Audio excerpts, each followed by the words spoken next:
Hare Krishna, good morning.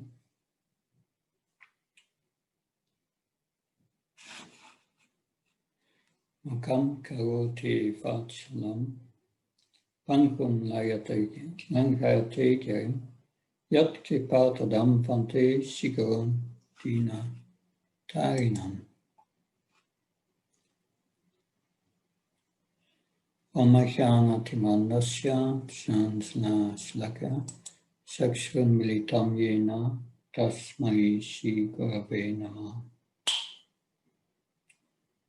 Namo Vishnupadaya Krishna Prasthaya Bhutale Srimate Bhaktivedanta Swami Tinamini Namaste Saraswati Devi Gauravani Pacharini Nirvishesha Shunyavadi Paskatyai Desatani. Good morning. This morning we will present a summary of the first chapter of the first canto of the Srimad Bhagavatam. So the first chapter starts with defining the absolute truth that Narayanam Namaskrityam Naram Cheva Narottanam Devim Saraswatim Vyasam Tato Jyam Udirayat Nastviya Sabatresu Nityam Bhagavata Sevya Bhagavata Tamastake Bhaktir Bhakti Naistiki. So the Bhagavatam starts with Srila Vyasadeva offering his obeisances and defining the absolute truth. Om Namo Bhagavate Vasudevaya Janmadhyasya Tum Vyatitartasya Tisabhya Svarat Tini Brahmaridayat Kavaye Mayantyat Suraya Teo Varimidam Yata Vinimayo Yatra Trisargam Risa Damnas Fena Sadanyastakakam Satyam Param Dimahi. O my Lord Sri Krishna, son of Vasudeva, O all-pervading personality of Godhead, we offer my respectful obeisance unto you. I meditate upon Lord Sri Krishna because he is the absolute truth and the primeval cause of all causes of creation, sustenance, and destruction of all the manifested universes. He is directly and indirectly conscious of all manifestations, and is independent because there is no other cause beyond him. It is he only who first imparted the Vedic knowledge into the heart of Brahmaji, the original living being. By him, even the great sages and demigods are placed into illusion, as one is bewildered by the illusory representations of water seen in fire or land seen on water. Only because of him do the material universes temporarily manifested by the reactions of the three modes of nature appear factual, although they are unreal. I therefore meditate upon him, Lord Sri Krishna, who is eternally existent in the transcendental abode, which is forever free from the illusory representations of the material world. I meditate upon him, for he is the absolute truth. So the Bhagavatam starts with defining the absolute truth. The absolute truth means the source of everything. And he is conscious of everything in his creation, directly or indirectly. Svarat, he is independent. We are always all depending on something, but the absolute truth is not depending on anything, and everything depends on him. So he has created this material world. this universe, material universes, which are temporary. And we have learned in the Bhagavad Gita what's temporary. It's unreal. And this source of everything is Lord Sri Krishna. And his abode is free from illusion. It's not temporary. It's eternal and therefore free from illusion. On that Supreme Lord, I concentrate. So on this verse, Srila Bhaktisiddhanta Saraswati Maharaj, he has given, he spoke 3 months on this lecture every day in Dhaka. So there are also so many commentaries on this first verse because he defines the absolute truth, Sri Krishna. Of course, people think about God, but Srila Prabhupada starts with speaking in a purport that the concept of God and the concept of the absolute truth, they are not on the same level. So the concept of God means Ishvara, the controller. And the absolute truth means the source of everything. So it's different. This Srila Prabhupada writes, the Srimad Bhagavatam hits on the target of the absolute truth. The conception of God indicates the controller, whereas the conception of the absolute truth indicates the summum bonum, or the ultimate source of all energies. Shiva Goswami, that is important, he says that this first verse of the Bhagavatam is a commentary on the Gayatri mantra. So in his Paramatma Sandarbha, Anucheda 105, Srila Jiva Goswami explains how the Bhagavatam's opening text comments on the Gayatri mantra. He shows correlations between words in the Brahma Gayatri and words in the Bhagavatam's first text. For example, Jiva Goswami notes that Om, the initial syllable of the Brahma Gayatri, is explained in the Bhagavatam as Janmadhyasya Yataha, which indicates that the absolute truth, Sri Krishna, is the cause of creation, sustenance, and destruction of the manifested universes.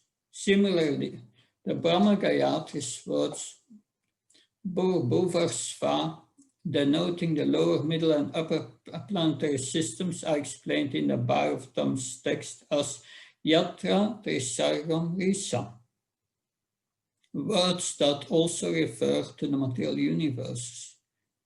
The next phrase in the Brahma Gayatri is describing the sun's self-sustaining effulgence, Savitur Varenyam Bharga, is contained in the Bhagavatam's word Svarat. Svarat refers to the Lord's full independence. So in that way, the Jiva Goswami states that this first verse of the Bhagavatam is a commentary on the Gayatri mantra, specifically the Brahma Gayatri, which is the first of seven mantras contained in the Gayatri mantra, at least in our tradition. But the Brahma Gayatri is important because that can only, that should be chanted by the Brahmins who worship the deity. That's, in that way, that's explained in the Vedic literature. So now the first verse defines the absolute truth. That, so then when we come to the second verse will define the glories of the Bhagavatam. And it defines actual religion and separates that from cheating religion. And we will see in the third verse then is an invitation to taste the nectar, the rasa, which is offered by Srimad Bhagavatam. Text 2. Dharma pachita kataivatra paramoni matsaram satam vetyam vastamamatra vastasivatam tapatayon mulanam Srimad Bhagavate Mahamune Kete Kim Paparishvara Satyarit Avarutyate Tra Kitibi Susrusibi Tatksanat. Completely rejecting all religious activities which are materially motivated, this Bhagavad Purana propounds the highest truth, which is understandable by those devotees who are pure in heart. The highest truth is reality distinguished from illusion for the welfare of all. Such truth uproots the threefold miseries. This beautiful Bhagavatam, compiled by the great sage Vyasadeva in his maturity, is sufficient in itself for God realization. What is the need of any other scriptures? As soon as one attentively and submissively hears the message of the Bhagavatam, by this culture of knowledge, the Supreme Lord is established within the heart. So in Srila Prabhupada's purport, his purport offers advice to those wishing to achieve the full benefit of hearing the Srimad Bhagavatam. So is Srila Prabhupada writes, the proper method for receiving the transcendental message is to hear it submissively. A challenging attitude cannot help one to realize the transcendental message. One particular word is used herein for proper guidance. This is the word susruso. One must be anxious to hear this transcendental message. The desire to sincerely hear is the first qualification. Srila Prabhupada continues in the purport. I read just one paragraph. Less fortunate persons are not at all interested in hearing the Srimad Bhagavatam. The process is simple, but the application is difficult. Unfortunate people find enough time to hear idle social and political conversations. But when invited to attend a meeting of devotees to hear Srimad Bhagavatam, they suddenly become reluctant. Sometimes professional readers of Bhagavatam immediately plunge into the confidential topics of the pastimes of the Supreme Lord, which they seemingly interpret as sex literature. Srimad Bhagavatam is meant to be heard from the beginning. The intelligent person with thoughtful discretion can be assured by the great sage Vyasadeva that he can realize the Supreme Personality directly by hearing Srimad Bhagavatam. Without undergoing the different stages of realization set forth in the Vedas, one can be lifted immediately to the position of Paramahamsa simply by agreeing to receive this message. This is a very powerful statement. So Sridhar Swami, he comments here that that is, yeah, the Srimad Bhagavatam, he says, defines true religion. He asserts that those religions teaching humanity to adore the Lord simply to fulfill one's desires, even up to the point of liberation, are cheating religions. Srimad Bhagavatam rejects such religions. The prefix of projita emphasizes the meaning completely rejected. The sweeping rejected includes even the desire for salvation. So bhakti and mukti are witches, so-called liberation and trying to enjoy this world. That is not the goal of religion. The goal of religion is only pure devotional service. Then text 3 of the Bhagavatam. Text 3 of the Bhagavatam offers an invitation to taste the Bhagavatam's sweetness. Nikama kalptogalitam phalam sukamuka amrita drafya samyutam vibhata Bhagavatam rasanalayam muraska bhruvibhavaka. O expert and thoughtful man, relish Srimad Bhagavatam, the mature fruit of the desire tree of Vedic literature. It emanates from the lips of Sri Sukadeva Goswami. Therefore, this fruit has become even more tasteful. That although its nectarian juice was already relishable for all, including liberated souls. So in the purport, Srila Prabhupada again glorifies the Bhagavatam and invites the readers to hear with patience. So in this loka of the Bhagavatam, it's stated that it's not only superior literature, but it's the ripened fruit of all Vedic literature. In other words, it is the cream of Vedic knowledge. Considering all this, patient and submissive hearing is definitely essential. With great respect and attention, one should receive the message and lessons imparted by Srimad Bhagavatam. Every living entity, beginning from Brahma, the firstborn living being within the material world, down to the insignificant ant, desire to relish some sort of taste derived from sense perception. These sensual pleasures, Srila Prabhupada writes, are technically called rasas.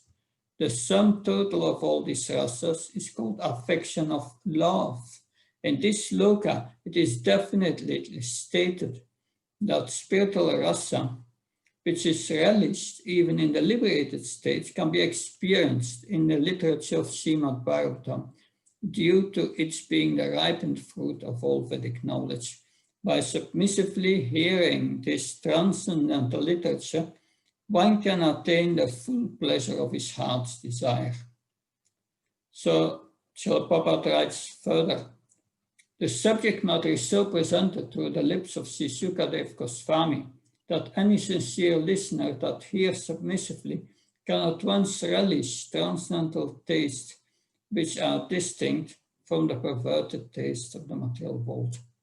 So Srimad Bhagavatam is so carefully presented that a sincere and serious person can at once enjoy the ripened fruit of Vedic knowledge simply by drinking the nectarian juice through the mouth of Sukadeva Goswami, who is bona fide representative. So in these first 3 verses, there are so many commentaries of our acharyas, pages and pages. But we move on. And text 4 to 8. Text 4 to 8 is setting the scene. That the sages of Namisaranya, they are going now to inquire from Sutta Goswami. And they will ask 6 questions. Before they ask the questions, they are first setting the scene. Text 114. What's happening in Namaisaranya? So once in a holy place, in the forest of Namaisaranya, great sages headed by the sage Saunaka assembled to perform a great 1,000-year sacrifice for the satisfaction of the Lord and his devotees. So in his purport to text 4, Srila Prabhupada explains the sage's motivation. The sages are always anxious to do good to the people in general, and as such the sages headed by Saunaka and others assembled at this holy place of Namaisaranya with a program of performing a great and continuous chain of sacrificial ceremonies. Forgetful men do not know the right path for peace and prosperity. However, the sages know it well. Therefore, for the good of all men, they are always anxious to perform acts which may bring about peace in the world. They are sincere friends to all living entities, and at the risk of great personal inconvenience, they are always engaged in the service of the Lord for the good of all people. So, text 5, one day, after finishing their morning duties by burning a sacrificial fire and offering a seed of esteem to Srila Sutta Goswami, the great sages made inquiries with great respect. So, Sutta Goswami. Who is Sutta Goswami?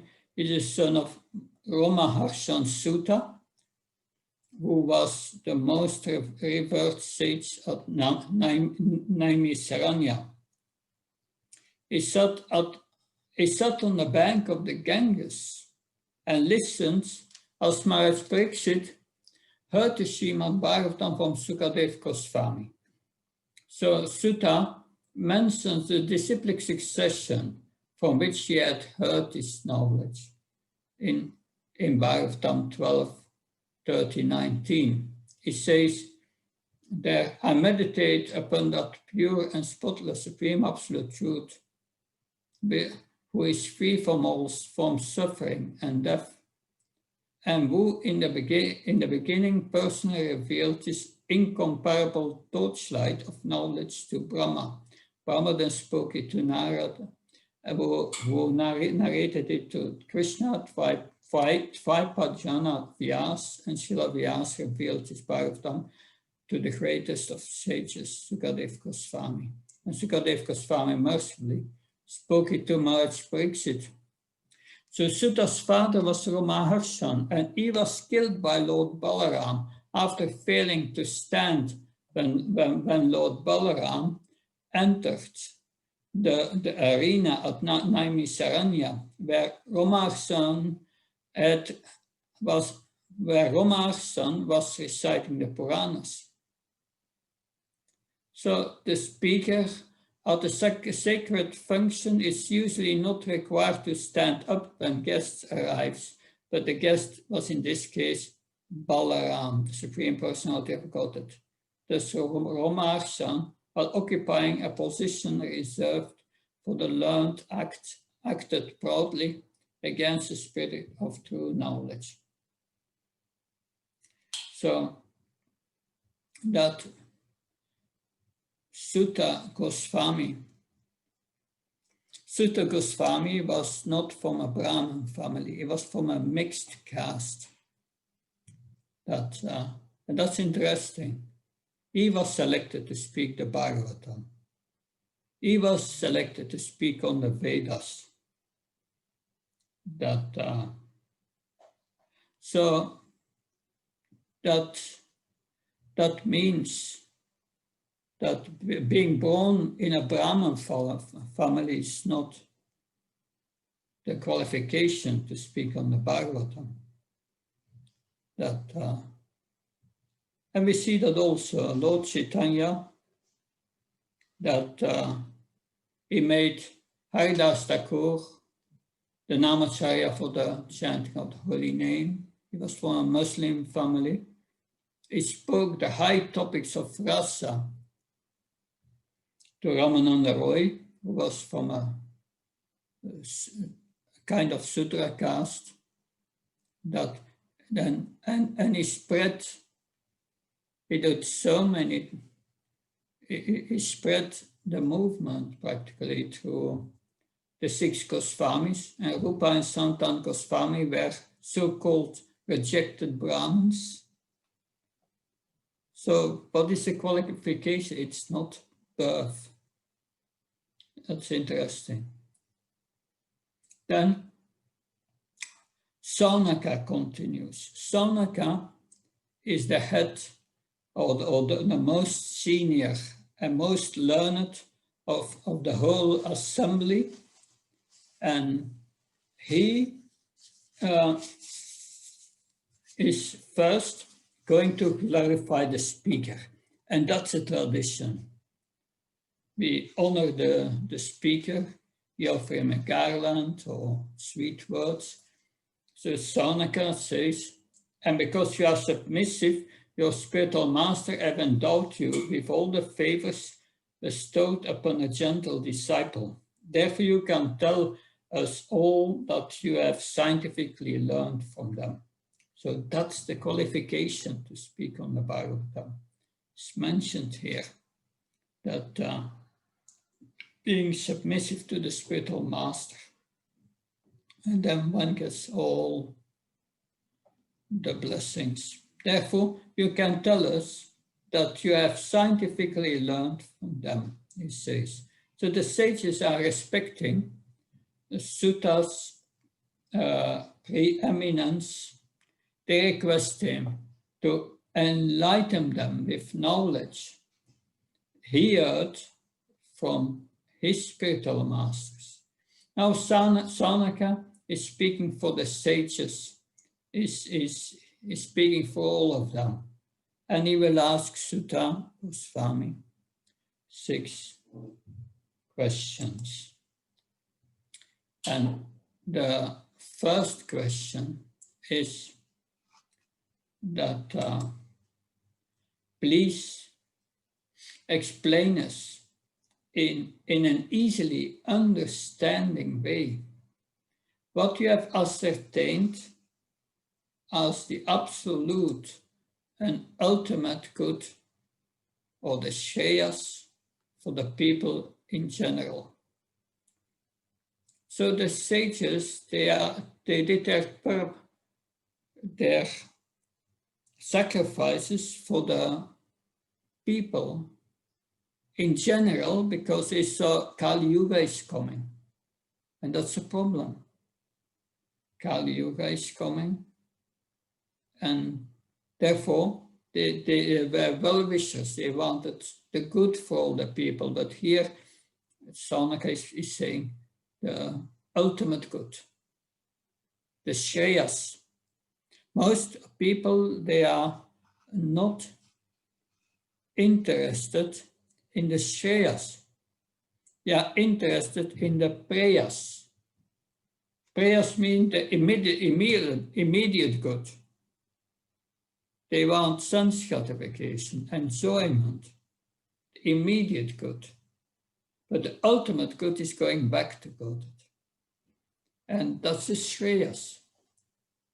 So they are asking him, please tell us, what is the best for all people? What is the ultimate good? And then the sages describe the unfortunate population of this age.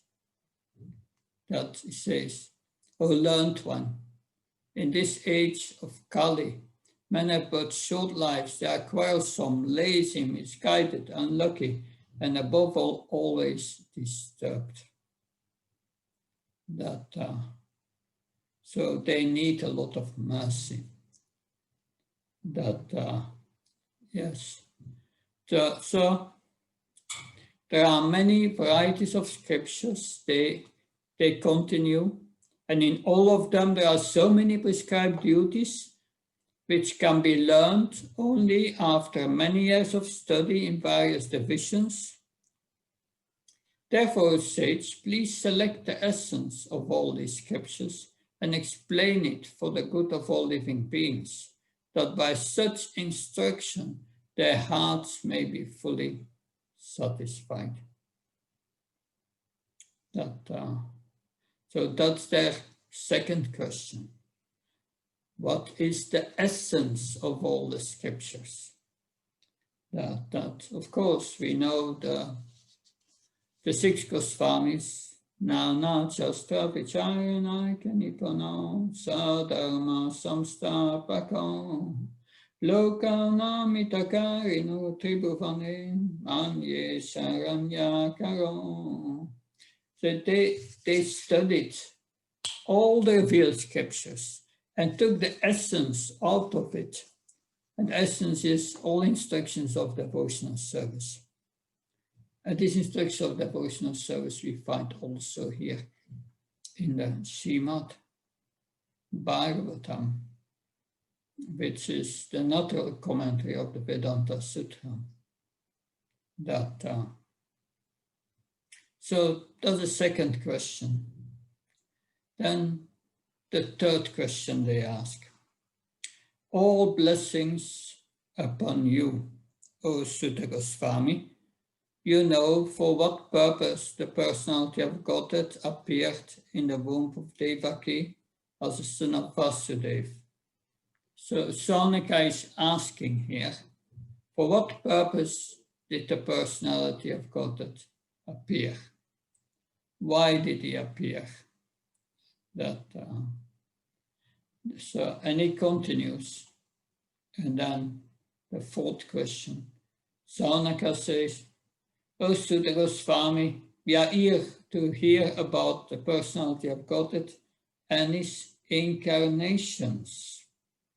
And then in the next text 14 to 16, there Saunaka states, living beings who are entangled in the complicated meshes of birth and death can be freed immediately by even unconsciously chanting the holy name of Krishna, which is feared by fear personified.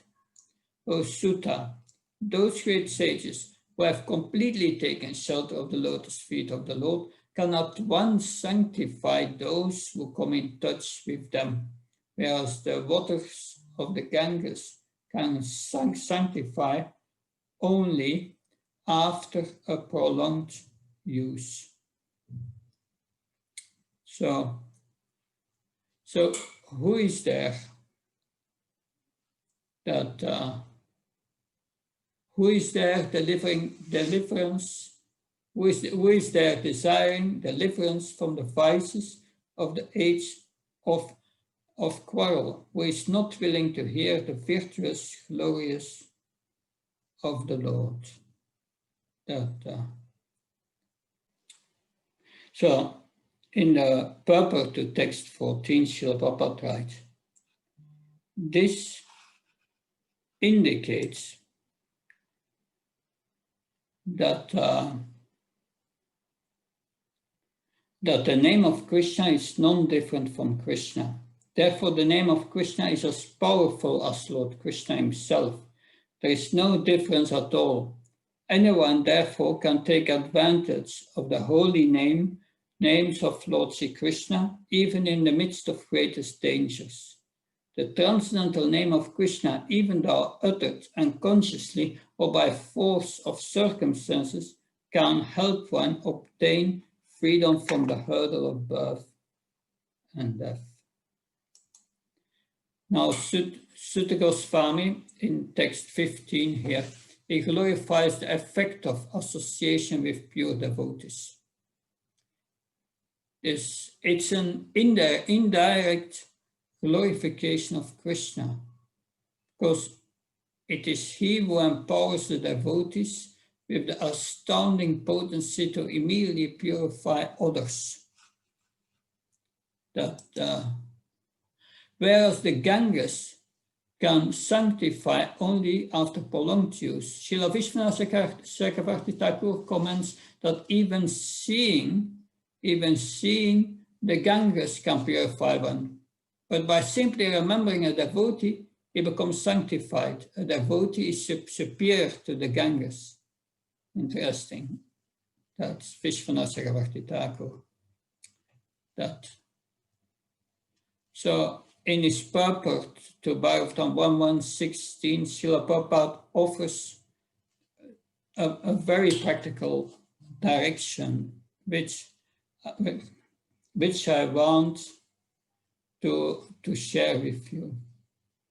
The age of Kali is the most condemned age due to its quarrelsome features. Kali Yuga is so saturated with vicious habits that there is a great fight at the slightest misunderstanding. Those who are engaged in pure devotional service of the Lord, who are without any desire for self-aggrandizement, and who are free from the effects of fruitive actions and dry philosophical speculations, are capable of getting out of the estrangements of this complicated age. The leaders of the people are very much anxious to live in peace and friendship, but they have no information of the simple method of hearing the glories of the Lord. On the contrary, such leaders are opposed to the propagation of the glories of the Lord. In other words, the foolish leaders want to completely deny the existence of the Lord. In the name of secular state, such leaders are enacting various plans every year. But the insurmountable intricacies of material nature of the Lord, all these plans for progress are being constantly frustrated. They have no eyes to see that their attempt at peace and friendship are failing. But here is the hint to get over the hurdle.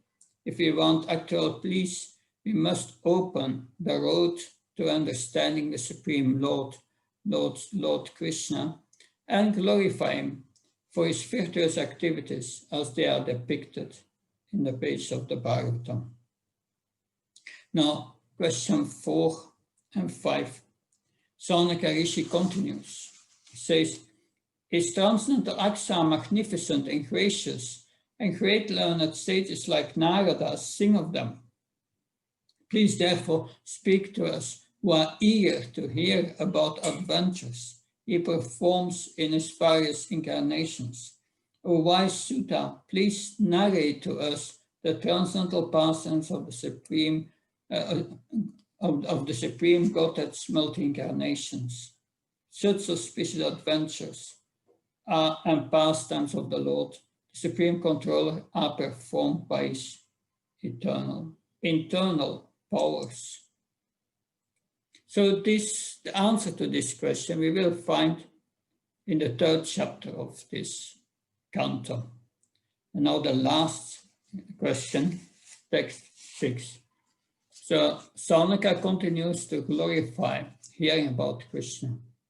He says, we never tire of hearing the transcendental pastimes of the personality of Godhead, which is glorified by hymns and prayers. Those who have developed a taste for transcendental relationships with him relish hearing of his pastimes at every moment. Lord Sri Krishna, the personality of Godhead, along with Balaram, played like a human being, and so masked, he performed many superhuman acts. That text 22. We think that we have met your goodness by the will of providence, just so that we may accept you as captain of the ship for those desire to cross the difficult ocean of Kali, which deteriorates all the good qualities of a human being. The purport, Srila Prabhupada writes, Mayavadis also sometimes read the Bhagavatam, but because they impose their impersonal understanding of the Bhagavatam's glorification of the Supreme Person, their study proves useless.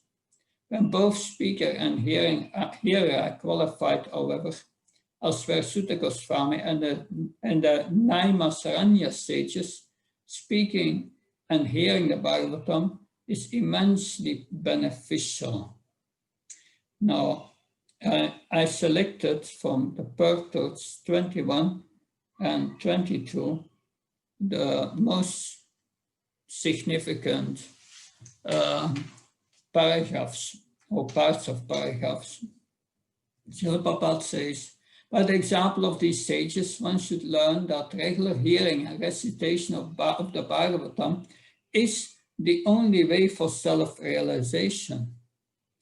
Other attempts are simply a waste of time, for they do not give any tangible results.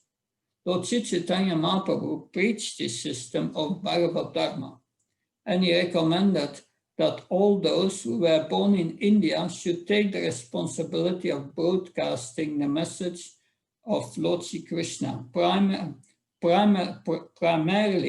the message of Bhagavad Gita. And when one is well established in the teachings of Bhagavad Gita, it can take up the study of the Bhagavatam for further enlightenment in self-realization. Then on verse 22 purport, learned men must be cautious of this age, and if they at all want to cross over the dangerous ocean of Kali, they must follow the footsteps of the sage of Namisaranya and accept Sri Sutta Goswami or its bona fide representative as the captain of the ship.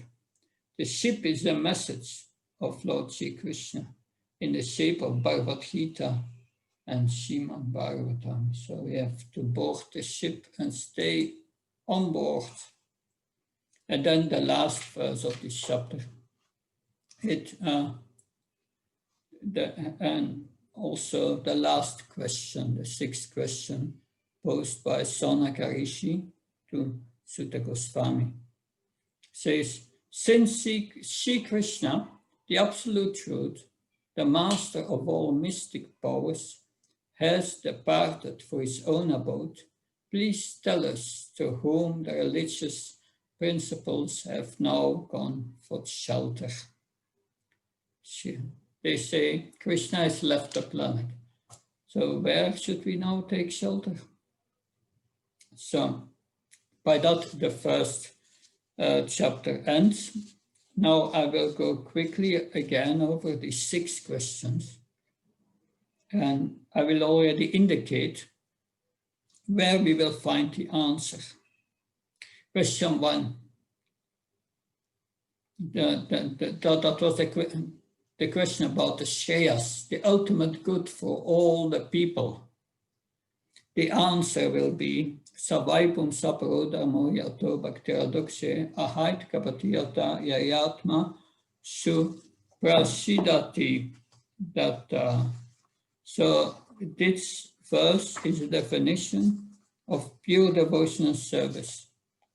It says the supreme dharma, the supreme occupation for all humanity is to attain this loving devotional service to the Supreme Lord, and that must have 2 qualities. It must be unmotivated, just out of love, and uninterrupted always. These are the conditions.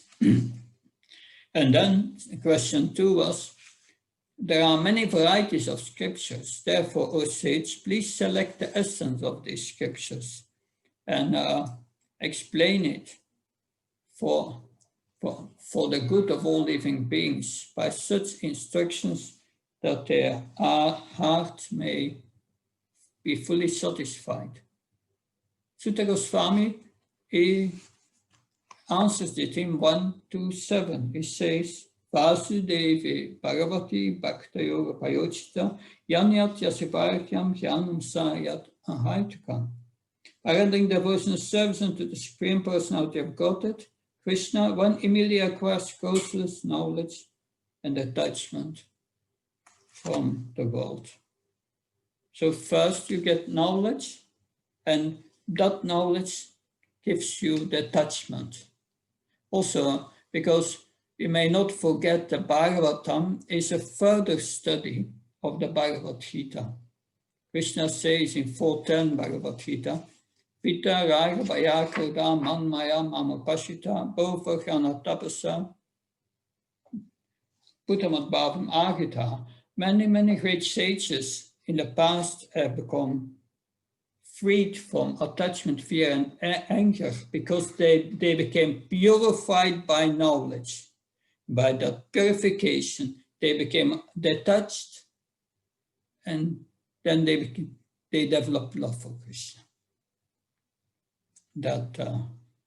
And that's a byproduct of devotional service. But it should be done, as explained in the previous verse, that out of pure devotional, one should perform pure devotional service, be unmotivated in all ways. And then you have the third question. You know for what purpose the personality appeared in the womb of Devaki as the son of Vasudeva. So, why did the personality of Godhead appear in Devaki's womb as the son of Vasudeva? So why did he appear? So this answer we will find at the end of the second chapter, which we will discuss next week, and in the entire 10th canto. And then text 4. There we have the Lord's transcendental acts are magnificent and gracious, and great learned sages like Narada sing of them. Please, therefore, speakers who are eager to hear about the adventures he performs in different incarnations. So that will be answered in the third chapter of the first canto. There we will hear about all these incarnations and also throughout the Bhagavatam, because the third chapter gives us only a summary and then we hear them all in the Bhagavatam. Question 5, O wise Sutta, please narrate to us the transcendental pastimes of the Supreme Personality of God's multi-incarnations. Such auspicious adventures and pastimes of the Supreme Lord are performed by his eternal powers. So this is about all the incarnations. We will hear in the third chapter, starting with the Purusha avatars and then the Lila avatars, so many avatars. The last question, 6. Since Krishna, the Absolute Truth, the master of all mystic powers, has departed from his abode, tell us to whom the religious principles have now gone for shelter. And that answer we will find at the end of the third chapter of this canto. Krishna svadama damopagate dharma jnana dipisa kaula nasta dishamesa puranarko dunodita. This Sutta Goswami says this Bhagavad Purana is also brilliant as the sun, and it has arisen. It appeared just after the Lord has disappeared, gone to his own abode. And Krishna, when he has gone to his abode, then religion and knowledge has gone with him. We will hear at the end of the first canto, Maharaj Parikshit, he has an encounter with Kali. Kali is introduced. So these sages are concerned, and because people have lost their vision due to this dense darkness of ignorance in Kali. But Sutta Goswami said they can get the light from this Purana. This is the light in Kali Yuga, this Srimad Bhagavatam. So I've offered you a summary of the first canto. I went through the verses, most important verses, and I selected the most significant commentaries. So I want to hear from you. Do you think that's useful to do that every week? That please raise your hand or just speak. That Hare Krishna Maharaj. yes, Vajradulali. I think that's nice how you summarize everything, because the Srimad Bhagavatam is very deep, and just to consolidate what we've learned is good. Good, and then I will try to continue that. Any other comments or questions? Hare Krishna Maharaj. Mother Vinod Manjari, happy to hear you. Accept my basis. I Yeah, I really like the presentation with the summaries of and the key verses and the key themes that are in the first chapter.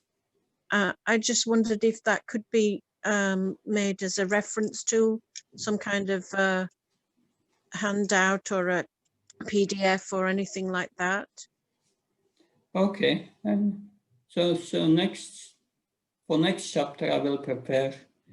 I will prepare a PowerPoint with some key points. Yeah, thank you, Maharaj. That would be very useful. Yeah. Okay, that's because I think most of us have probably read the first canto, but we have to keep on remembering these key points, especially from the first canto. I think that I try to be helpful in that. It's also for my own purification. That so. Any other comments?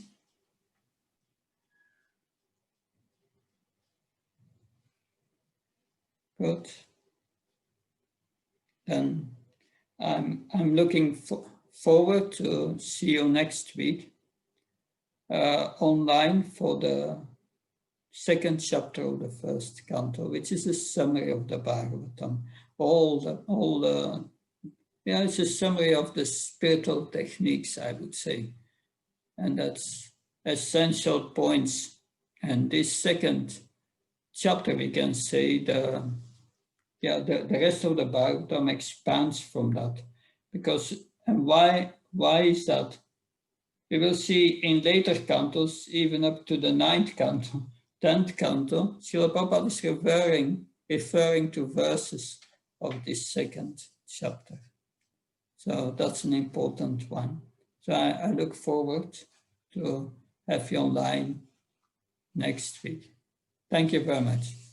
Jai Prabhupada. Hare Krishna.